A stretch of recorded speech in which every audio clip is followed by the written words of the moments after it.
pàápàá jùlọ Mohbad wá sọ ọ̀rọ̀ kan gbòógì jáde bí ẹni wípé èmi àti ẹ à ń jọ ríra wá gẹ́gẹ́ bí ọmọkùnrin sóbìnrin tí ò ju bí ẹ̀ẹ̀kan lọ lẹ́yìn ìgbà tí ó lọ tí ó dé ní bí oṣù kan bí ọ̀sẹ̀ mélòó kan òun náà ló tún wá gbóyún ló sọ fún òun pé òun ti gbé oyún dé pé ta ló tiẹ̀ mọ̀ bóyá òun gan lòun ni ọmọ ọwọ́ ẹ̀ ìyẹn gan ló wá ba gbogbo ọ̀rọ̀ jẹ́.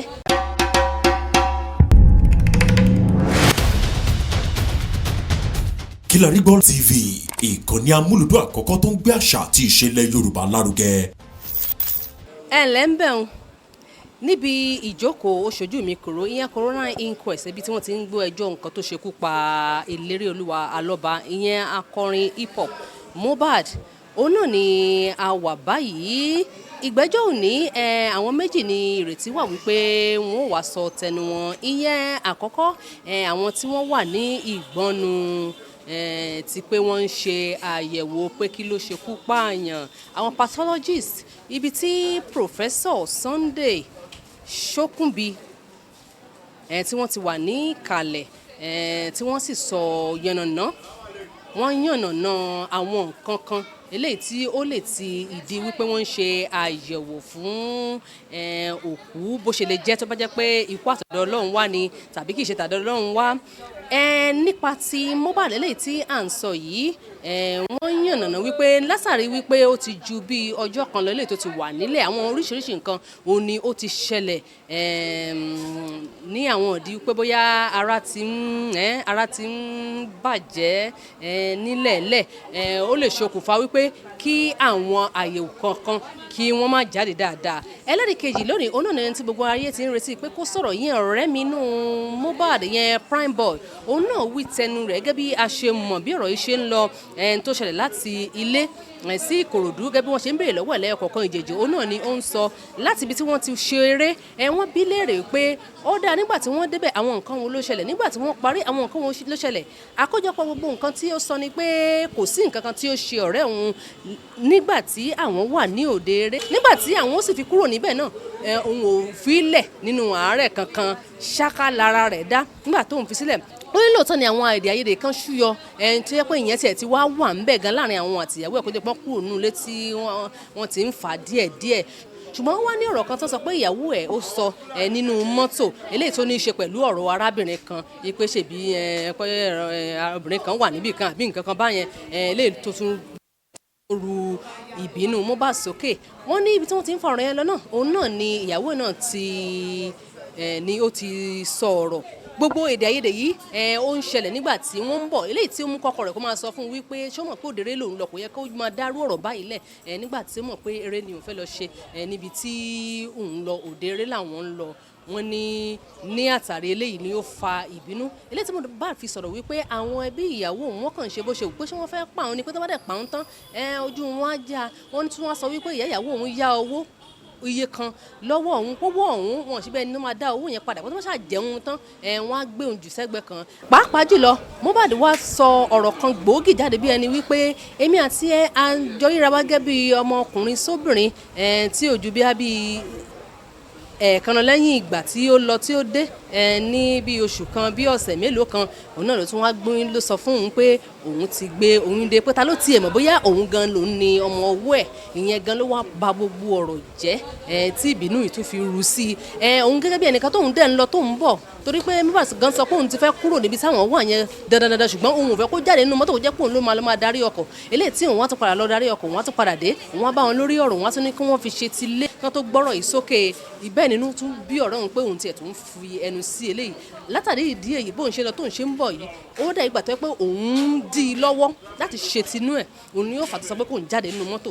Wọ́n bi léèrè pé ṣé gẹ́gẹ́ bí ọkùnrin sọ́kùnrin kò wá òun náà wá yọ ẹ̀ṣẹ́ sí ọ̀rẹ́ ẹ̀ ní ó ní níbi tí àwọn wà yẹn pé kò ṣeé ṣe fóun láti yọ ẹ̀ṣẹ́ sí torí pé lákọ̀ọ́kọ́ olórin tí ayé mọ̀ ni àwọn ọlọ́pàá gan òjìnà síbi táwọn torí pé àwọn ọlọ́pàá gan ló bá òun mú un lọ́wọ́ tóun fi rìn kúrò lọ́dọ̀ rẹ̀ lọ síbi ìtàgé tí òun ti lọ bá ẹni tí ó ní òde eré yẹn gan ìyẹn kò bọ́nà priest tóun fi ṣàlàyé àwọn nǹkan tí ó ṣẹlẹ̀ fún un ó níbi tóun dúró sí gan wọn ò jẹ́ kóun kúrò níbẹ̀ torí pé àwọn ọlọ́pàá tí wọ́n gbébọn dání wọ́n wà níbẹ̀ kò sí bóun ṣe fẹ́ ṣe àyàfìgbà tí ẹni tó máa ń darí tòun náà wá dé tó wá sọ fún òun wípé wọ́n ti lọ lòun tó lè kúrò níbi tí òun wà yẹn ó sọ wípé ọ̀pọ̀lọpọ̀ àwọn nǹkan òun ni ó ṣẹlẹ̀ nígbà tí wọ́n béèrè lọ́wọ́ rẹ̀ lórí ọ̀rọ̀ wípé ó sọ ọ̀rọ̀ kan lórí wípé wọ́n sọ wípé òun ní ọ̀pọ̀lọpọ̀ àṣírí lọ́wọ́ ó ní òun ò ní àṣírí tí kì í ṣe ojú tí í ṣe pé bóyá etí ò gbọ́ rí gẹ́gẹ́ bí ọ̀rẹ́ làwọn tó jẹ́ pé ọ̀rẹ́ mi inú sì ni kò sọ̀rọ̀ táwọn ń sọ fara wọn ṣùgbọ́n àwọn àsìkò kan wà tó jẹ́ wí gẹ́gẹ́ bí ọmọkùnrin sóbìnrin tí àwọn jọ ń fẹ́ ọ̀rẹ́ méjì pé ńgbà kan wà tó yẹ pé ọ̀rẹ́ Cynthia ni òun fẹ́ ṣùgbọ́n nígbà táwọn ti gbọ́ nínú àsọtẹ́lẹ̀ tí wọ́n sọ fáwọn pé káwọn lọ fi àwọn táwọn ń fẹ́ ní àsìkò yẹn sílẹ̀ tóun sì ti fi tòun lẹ̀ òun náà ni òun ti fẹ́ máa dàbí ọ̀tá láàrin olólùfẹ́ méjì ẹni tó sì mú kí àwọn rìn jìnnà sára àwọn káwọn tún tó ṣẹ̀ṣẹ̀ padà wá wọ́n ní kò sí nǹkan tó jọ bíi ìjà pé àwọn dìmú àti pé gbogbo ìjà tó bá ṣẹlẹ̀ láàrin òun àti ọ̀rẹ́ òun ó ní àwọn mọ̀ báwọn ṣe máa ń parí ẹ̀ ọ̀pọ̀lọpọ̀ àwọn ọ̀rọ̀ òun náà ni prime boy ló dáhùn nínú ìbéèrè pé kí ó jẹ́ kí ojú àwọn nǹkan tí ó ta kókó kí ó hàn bẹ́ẹ̀ náà ni prime boy tún ṣàlàyé wípé ó yà wọ́n lẹ́nu nígbà tí wọ́n bẹ̀rẹ̀ sí gbé ojú egbò tó wà lẹ́yìn ọwọ́ síta wípé ojú egbò tó wà lẹ́yìn ọwọ́ yìí wípé kò ń ṣe àwòrán yẹn kò ń ṣe àwòrán ti ìsìn pé yẹn ti wà níbẹ̀ tẹ́lẹ̀ kì í ṣe eléyìí tí àwọn èèyàn rò eléyìí tí wọ́n ẹ̀ṣẹ̀ gbé síta yẹn pé kò ń ṣòun rárá pé àpá yẹn ó ti wà níbẹ̀ tẹ́lẹ̀ pé kì í ṣe eléyìí tí ayé rò pé bóyá ó ṣẹlẹ̀ ṣùgbọ́n látàrí pé ìjà tó ṣẹlẹ̀ níbẹ̀ wọ́n ní ṣé ó rí àkúfọ̀ ìgò kankan níbi tí wọ́n ti jọ sọ pé wọ́n jọ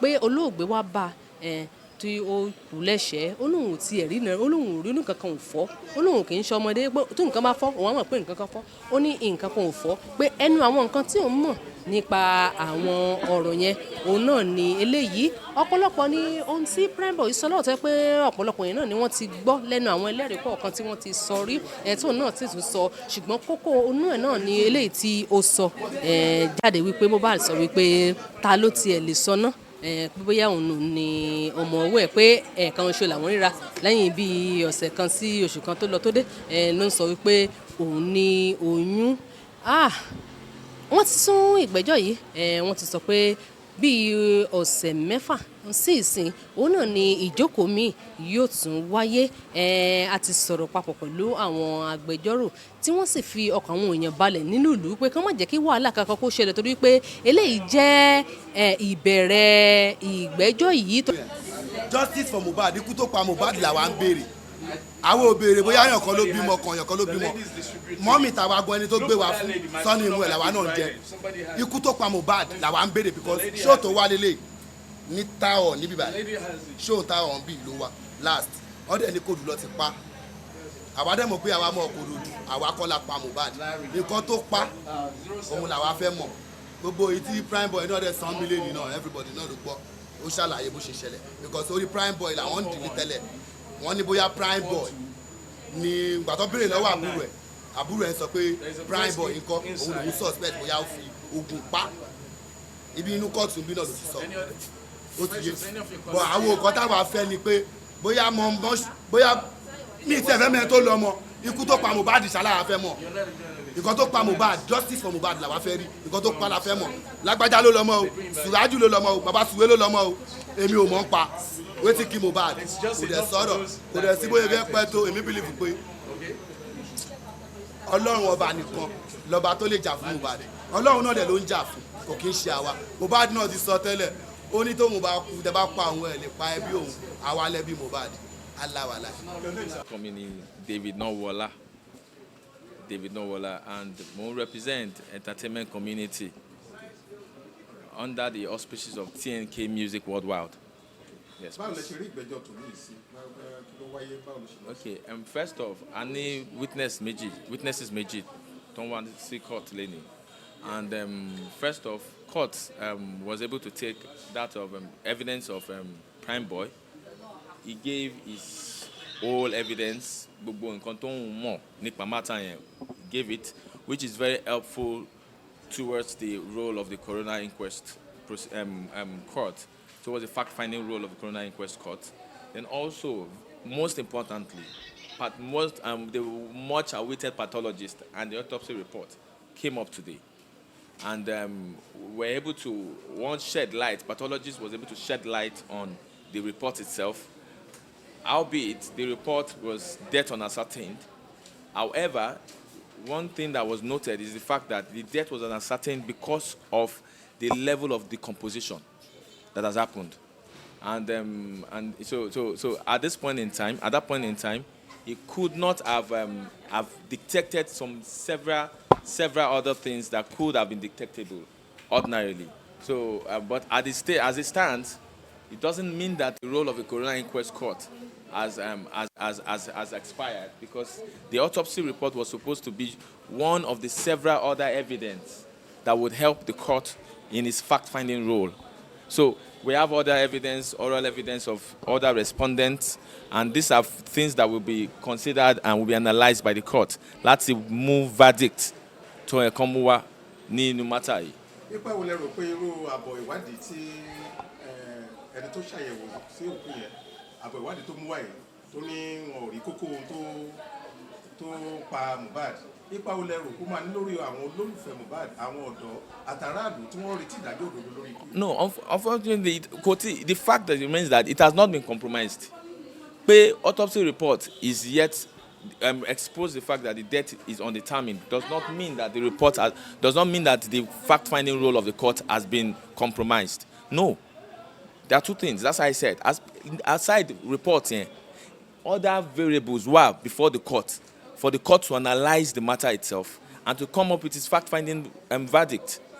There are other things. So, the report will show. Before the pathologist gave his report, he mentioned that sometimes a percentage of 2 to 3%.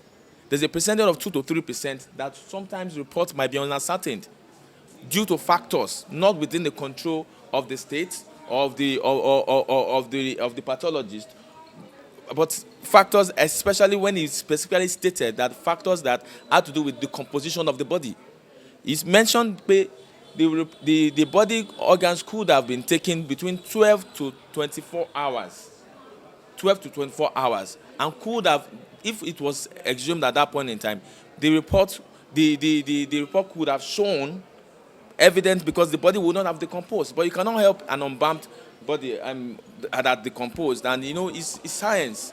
It's science. So it does not vitiate, or it does not render the effort or the ongoing coroner inquest invalid. It doesn't. Very well, sir.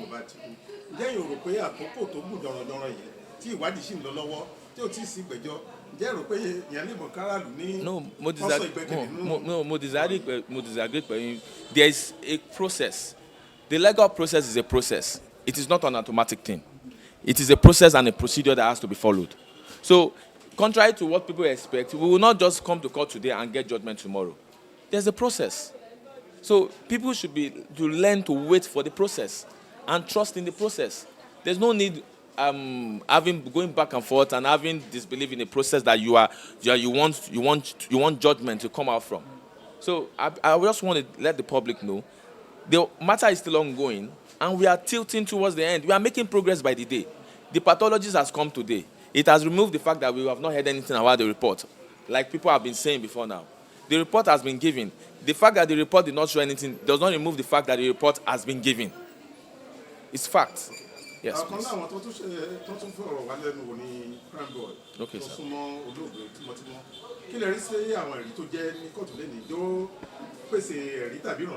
Yes, it's very explanatory, and it's very elucidating too. Toripe oti fún wa much more insight, because we have had several other respondents before the court. His testimonies to come to corroborate some of the facts that have been given before, and has come to also puncture some of the facts that have been presented before the court. And I said something. All of this evidence was subject to analysis by the court. It's all before the court. The court is a court of record. So all of these things are records before the court. So at the point that the coroner inquest court will give its verdict, all of these factors will be considered. And yes, some of his testimonies have shed more light. Light in the sense that he has come to say he is a witness to the fact that he said to the injury that was sustained, and he's saying that there was no injury sustained while he was there, because he was the person directly involved. So a lot of things all of these facts will be subject to, of course, has been subject to cross-examination, and much more fact has been elicited from the witness. So all of this, we are moving forward. It's a progressing, and we are tilting towards the conclusion of the matter itself. Very well, sir. Yes, sir, because it's a process. Yes, it's a process, and the process is the court said it too. I'm sure that the press people know but when the court said it, the court is a court of process, and the court is doing all it can for justice to be achieved.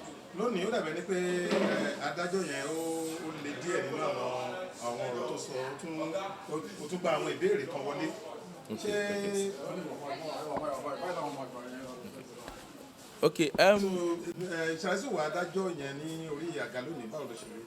It's a normal process before the court has to be astute. The court has to be astute when it comes to this discharge of its duty, without any form of sentiment. And I think that's what played out today. Astute in discharge of our duties, without sentiment. And I don't think it's a normal disposition before the court. If we are used to being before the court, we understand that this is a court disposition to be straight and to be fair, especially in a matter as sensitive as this nature. The court has to be very, very astute when discharging his duty.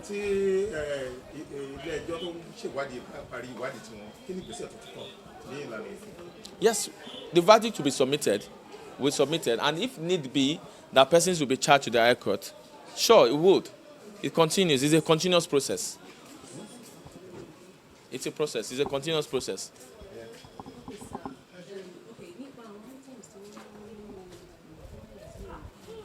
Okay.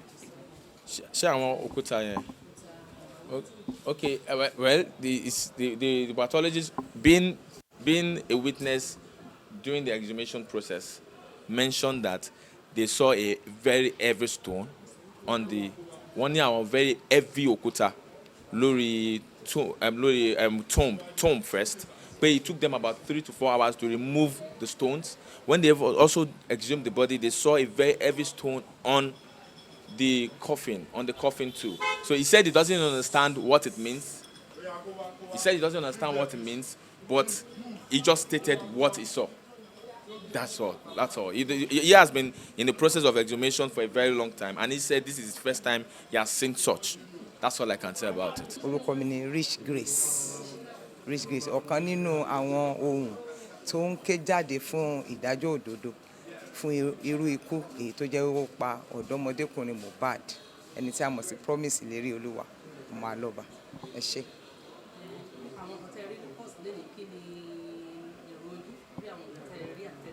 Ẹ ṣé, èròǹgbà mi ó jẹ́ nǹkan tí ó dùn mọ́ mi nínú láti fi ọkàn àwọn ènìyàn balẹ̀ wípé Ọlọ́run ń ṣe iṣẹ́ ẹ̀ lọ. Wọ́n pe àwọn ẹlẹ́rìí méjì wá lénìí, ìyẹn pathology doctor as well as prime boy. Nǹkan tí ó mú mi lọ́kàn nínú nǹkan tí dókítà yìí sọ ni pé níbi tí wọ́n sin Mohbad sí, òkúta ńláńlá wọ́n kọ́kọ́ kó sí orí yẹn. Nígbà tí wọ́n tún gbẹ́ ilẹ̀ jáde ní orí pósí ẹ̀, wọ́n tún bá òkúta ńbẹ̀. Èyí tó wá yà mí lẹ́nu ni pé pẹ̀lú gbogbo òkúta yìí, nítorí wọ́n ti lọ́kàn wípé àwọn ti ṣe tiwọn gẹ́gẹ́ bí ènìyàn, ǹjẹ́ Ọlọ́run ò wá ṣe iṣẹ́ tiẹ̀ bí láti máa bá wa tẹ̀síwájú nínú ìrìn àjò yìí? Nítorí ó pé oṣù 8 báyìí, a ò rí báyìí wípé a lè dúró lórí ọ̀rọ̀ láti máa sọ wípé àwa ń wá ìdájọ́ òdodo tí kò sì sú wa, tí kò sì rẹ̀ wá, pé pẹ̀lú gbogbo ọwọ́ ènìyàn níbẹ̀, ńṣe ni Ọlọ́run sì tún dúró tó ń ṣe iṣẹ́ tiẹ̀ lọ. Ẹ ṣé. Mo ń béèrè pé àwọn pẹ̀lú irú àbọ̀ ìwádìí tí wọ́n jẹ́ yìí, jẹ́ rò pé ó máa domi tó sọ̀sọ́ fún àwọn èèyàn pé ǹjẹ́ wọ́n sì lè rí ìdájọ́ òdodo lórí ikú Mohbad wọ́n rí èsì pàtó ikú tó pa Mohbad. Ṣùgbọ́n ẹ rí i pé àwọn ẹlẹ́rìí méjì ló wá lénìí. Tẹ́ bá dẹ̀ wo bàbá olóògbé, méjì ni nǹkan tí wọ́n béèrè níwọ̀n gbogbo ènìyàn. Èkíní, èsì àyẹ̀wò ẹ̀jẹ̀ ọmọ èyí tí Mohbad fi sílẹ̀, àti èkejì, irú ikú tó pa. Ní bí dókítà bó ṣe sọ, kò domi tútù sí wa lọ́kàn. Òun sọ wípé lọ́dọ̀ tòun lẹ́yìn gbogbo àyẹ̀wò, ìyẹn kò pa ilẹ̀kùn, kò tilẹ̀kùn mọ́ wípé a tún lè gbé ìgbésẹ̀ míì ní ọ̀nà míì láti lọ ṣe ìwádìí yẹn. Ìyẹn ò tó láti da omi tútù sí ẹnikẹ́ni lọ́kàn, ó tún máa ró wa lágbára láti ní ìrètí wípé yóò ṣe é ṣe ni. Ṣùgbọ́n ó ti ń lọ ọ̀pọ̀lọpọ̀ oṣù bíi oṣù 7, 8 tí ọ̀rọ̀ yìí ti ṣẹlẹ̀. Ǹjẹ́ o rò pé ọ̀rọ̀ ìwádìí ó ń wọ́lẹ̀, ó ń falẹ̀? rárá kò wọlé bí èmi ṣe máa ń sọ tí mo dẹ̀ fi ń fi ọkàn àwọn èèyàn balẹ̀ wípé káwò pé ní ọdún tó lọ òun ni wọ́n ti gbá ọ̀rọ̀ yìí sọnù ṣùgbọ́n fúnra ara Ọlọ́run pàápàá jùlọ ní first corona tó parí tán sọ wípé àwọn tọrọ gáfárà ní bóyá December 7 àwọn fúnra ara wọn ti gbé ní ìgbésẹ̀ tènìyàn ṣùgbọ́n Ọlọ́run ti ọwọ́ bọ̀ òun náà dẹ̀ là ń sọ tá à ní ìdánilójú òun ló rú àwa náà lágbára láti mọ̀ wípé lórí ọ̀rọ̀ yìí o ìbá àpẹ́ Bíbélì náà ti sọ ó ní pé ìran náà fún àkókò díẹ̀ ni ó ní pé ká kọ sílẹ̀ ká sì ní ìgbàgbọ́ wípé ó lè pẹ́ ṣùgbọ́n yóò ṣẹ yóò wà. Rich Grace lórí TikTok ni ọ̀kan nínú àwọn èèkàn tí ó ń sọ̀rọ̀ nípa ìdájọ́ òdodo.